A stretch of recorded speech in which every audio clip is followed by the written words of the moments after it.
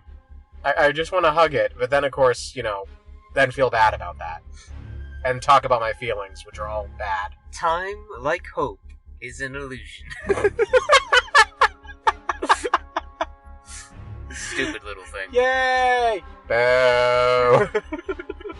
The art was absolutely beautiful. I mean, yes, it was a visual feast for the eyes. I mean, it was a frickin' smorgasbord for the eyes. But there was just so much to look at, so much to take in. I recommend an IMAX screen or a widescreen.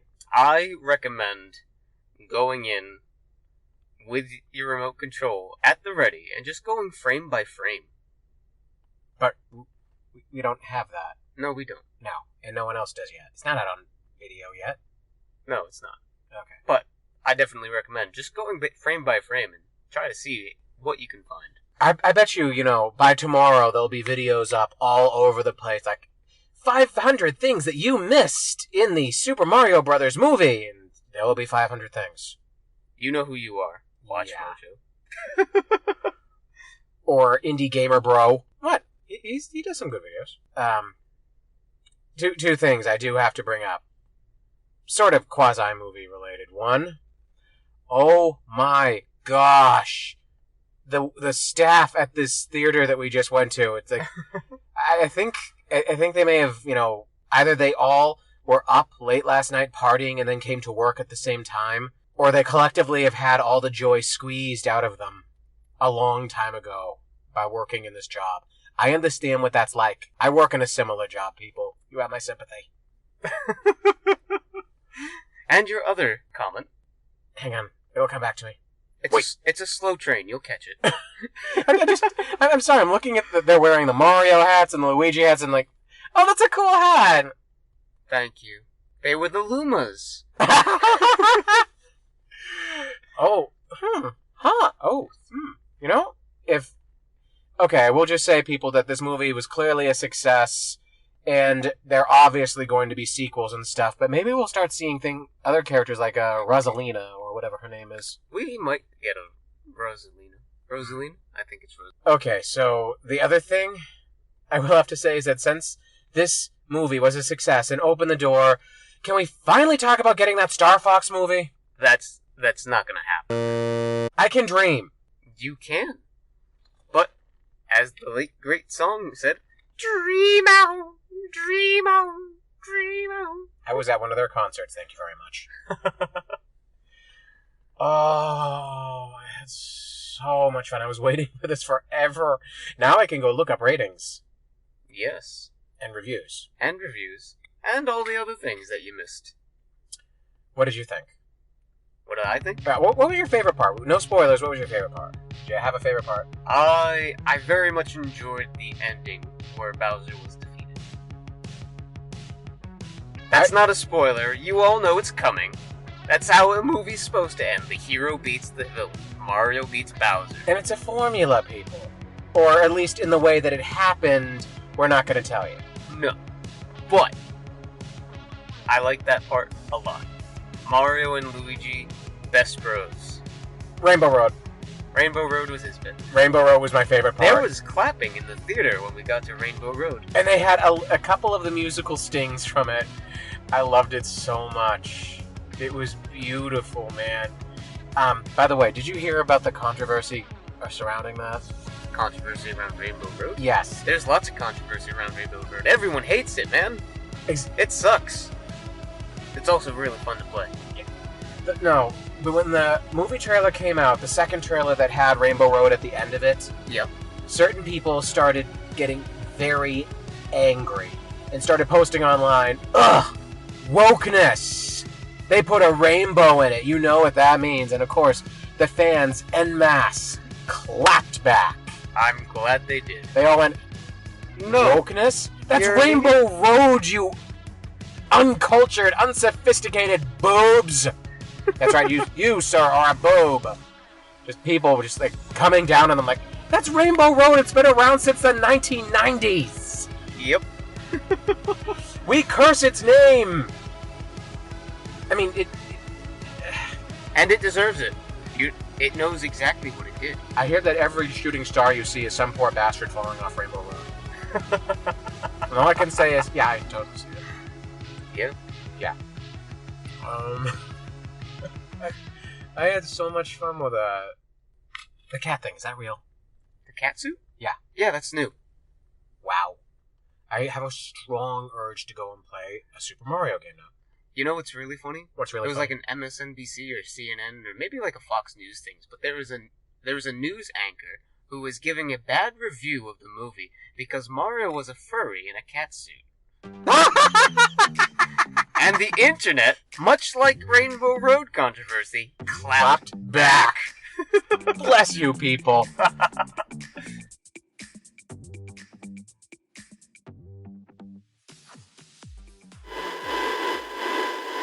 Are you tired of boring and uninspired lunches? Done to death with coworkers and schoolmates making fun of you for your simple packaging? Well, now you can ditch those mundane paper bags and get the all-new Bourbon on Ice lunchbox. Made from easy-to-clean and dishwasher-safe stainless steel and built to last. Just watch as we run over the Bourbon on Ice lunchbox with a family minivan. Not even a scratch on it.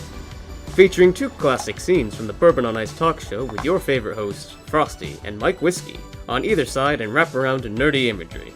The Bourbon on Ice lunchbox makes a perfect gift. Just listen to one of our satisfied customers. All my construction buddies used to think I was wicked lame bringing the same old paper bag to lunch break all the time. But now that I got the new Bourbon on Ice lunchbox, I'm the one with the last laugh. And when you call an order, ask about our extra-sized lunchbox. That's right, you can get our regular-sized and extra-large lunchboxes, all for the low, low price of $19.99. Call now at 555-LUNCHBOX. I cannot wait for what we're going to do next week. What movie are we going to see next week? I'm so excited. I don't think we'll be doing another movie next week. Okay, fine. Game night. We could do a game night. Excellent. When? In like about 3 weeks. Why? Why wait? What's the possible reason? What's the hold up, dude? Because I'm going to the Philippines again. Oh, that. I'm going to see my lady. And sing peaches, peaches, peaches, peaches, peaches, peaches, peaches. That's a movie reference. You'll watch the movie and you people will understand. Okay. Again? You're going back again? I know, the third time in like a year and a half. I thought you were wait, is this it? Are you bringing her back this time? No, I'm not. Oh. That will be next time. I'm not going back until I can bring her back with me. But I thought that's what you said this was going to be. No. This is her birthday. Her birthday's coming up. Oh. Yes. And I got the birthday present already. Okay. And she doesn't listen to these, so I can say what it is. It's a new camera recorder. She doesn't listen to our podcast. No. Not gonna lie, a little insulted. Oh, don't be that way. No, it's too late. I am insulted. Oh, stop. No. This injury to my reputation, to our reputation, will not go unpunished. Stop. It's okay. Must be alone with my emotions now. Depressed Luma is coming out. This has been Bourbon on Ice. He's your friend Frosty, having an existential crisis. And that's your bartender, Mike Whiskey. Leaving us again.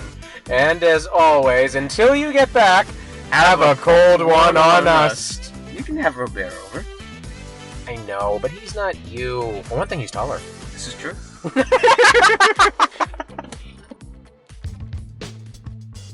This podcast was recorded at and produced by Cape Media Center on Cape Cod, Massachusetts by podcasting duo Mike Whiskey and Your Friend Frosty. All music and sound credits go to soundstripe.com. Special thanks to Jamie Horton, Emily Tulloch, Gabrielle Rawson.